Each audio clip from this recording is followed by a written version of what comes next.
Hello, hello, hello, hello. Welcome on in for just a moment, if you would gather around. This is an impromptu gathering for just a few moments here. I am wanting to come to you for just a minute about what we are experiencing in our country yet again with the shooting, the mass shooting that took place in New York. This shooting that has taken place just yesterday in Texas. And I just wanted to speak to this for a few moments. So if you will just allow me just a moment. I want to share my heart with you because I am somebody who I believe to a degree in the Second Amendment. I'm someone who is not an advocate for us not having the ability to defend ourselves as American people. So I'm not one who believes that the Second Amendment should just be wiped out. But I will tell you that the love of guns and violence and the glorification of violence has created a tremendous amount of pain in this country. And anytime we glorify violence, we're going to end up with pain. Some kind of pain, some kind of avenue for taking life and taking life for granted. I find it very interesting how so many people who claim to be followers of Jesus, who claim to be followers of the Christ, also are so violent and quick to shed blood. And I find it very interesting how many people who claim to be pro-life believe that it's okay to extinguish life. Now, I'm not pointing fingers necessarily, but I am saying that I find it interesting that just not too long ago, I actually saw someone who's running for governor in this state, in the state of Georgia, whose tagline for their campaign is Jesus, guns, and babies. It's sickening. It's sickening. But if you believe in a God who would actually torture his enemies for eternity in a place called hell, then of course it makes it easier for you to believe in violence. Thoughts and prayers are not enough at this point, folks. We need to make some real action. We need to have some real change. And if we will learn to love people more than we love our guns, we might actually be able to do that. Again, this is coming from somebody who owns a gun. The gun, I understand, is not the problem. I get that. I understand that people say that guns don't kill people, people kill people, and I'm not going to argue with you on that. I understand that point of view. But I am going to say to you that there's so many weapons and glorification of violence in this country. It's absurd. It's absurd to think that we don't need some real change. The kind of violence and hatred that is being promoted and allowed in this country, the kind of false narratives that are being given by media, people who are pushing hate campaigns, people who have chosen to take sides on a globe, on a ball, people who continue to defend inequality, people who continue to believe lies that are propagated on us that continue to have us divided. This replacement theory that continues to be touted by people in media that's actually causing white people who are the most privileged people in this country to believe that there's actually a move toward replacing white people. Does it make you scared? Does it come too close to home for you? The truth is that we're all on this planet together. This is fellowship, whether we like it or not. And the lies that are being propagated, the lies that are being spread in media and spread by very influential people, unfortunately, they have the loud mic. They represent a small minority of people, but they have the loud microphone. Is continuing to stoke these flames of hatred. And we have to decide to stand up. We have to stand up for love, for kindness, for equality, for the right treatment of all people. We need to become more respect, honor, love, and compassion driven in this country.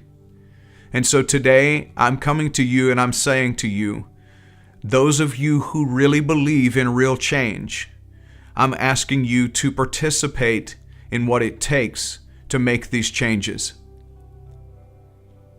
If we will learn to love each other past all of the lies and the conditioning that's being pointed at us, if we will learn to embrace each other in our differences, and we will learn to respect all of humanity, not just Americans. God is, for those who are watching this who will please listen to me, God is not an American. God is not an English-speaking individual. God is not white. God is not black. God is not Latino. God is not any nationality that we know in this humanity. God is God. And above all of those racial divides and those political divides and those religious divides, God is much bigger. Divine presence is much bigger than all of these prejudices that we have. So the idea, this lie that liberals just want to take people's guns, the lie that some people may actually pass around with me even doing this video, that I want to take your guns. He must be one of those liberals. No, I'm somebody who actually believes in the sanctity of life. Not just life within the womb, but life beyond the womb. In a country where we spend millions and millions of dollars on a quote-unquote pro-life movement, and that some of the very same people who believe they say they're pro-life are some of the very people who will be so ready to go to war and spend money on war against people who don't look like me. We have some decisions we need to make. And I, for one, want to use my voice to say, let's make a change, real change, not just prayers and thoughts. Those parents of those children who were in their final days of school before going to summer break, who lost their children because of a senseless act of violence, they need more than your thoughts and prayers. They need us to stand up and make some real change. And if we don't, then we're standing on the wrong side of history. Let's be a part of the change. Let's choose to stand up. Let's choose to take action. As you go to the polls this year, move past your political party standing and see what these politicians really stand for. Many of them don't stand for much of anything except for getting into office and being in a place of power. I know that. But at least stand for those who are ready to make progress and move things forward away from this ridiculous divide we've had for the last 5 or 6, 10 years. Let's move past this nationalistic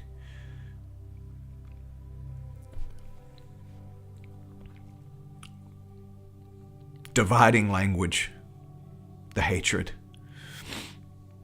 Let's make some real changes. So now I want to move away from this, what looks like just a lecture. And I want to ask us to take a moment of solidarity, and invite these families and all of the people affected by gun violence and violence of any sort. Invite them into our heart space in this present moment. The people in Ukraine who are displaced and the violence that's been struck against them, because there are people who want to conquer others and force others into their own ideologies. We've had that in this country, this very country, the threat of our democracy in this country, homegrown terrorism in this country, that in large part by many is being ignored.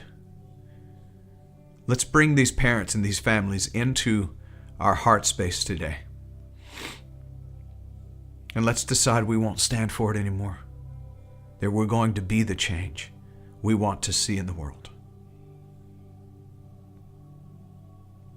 So I'm going to offer up a prayer, because I know that thoughts and prayers are not the only thing. But I do believe that it is important to bring this prayer to mind. This is the affirmative prayer of St. Francis. And I'm going to ask you to repeat after me aloud. I am an instrument of your peace. Where there is hatred, I am love. Where there is injury, I am pardon. Where there is doubt, I am faith. Where there is despair, I am hope. Where there is darkness, I am light. Where there is sadness, I am joy. Divine Master, I seek to console rather than be consoled. I seek to understand rather than be understood. I seek to love rather than be loved. For it is in giving that I receive. It's in pardoning that I am pardoned. And in dying to my own limitations that I live. I choose to be an instrument of peace. And so it is. I'm inviting us to move away from the belief in a God who would tell you to forgive your enemies 70 times 7 in a day, but he's going to cook his for eternity. That's a lie. It is not good theology. You have to bend the Bible and break the Bible in so many areas and wrongly connect scriptures to make that work. It's not the truth. It's brainwashing, and it's religious abuse. And I'm inviting all of you who are watching this right now, if you are in a space that teaches that kind of grotesque belief system, that you escape it. Because that kind of system produces this kind of violence. That kind of system makes us believe that we have a right to harm others who don't see the world the way we do. Be free of that today. And today choose to be an instrument of peace. I love you. I'll see you this evening for Midweek Connection.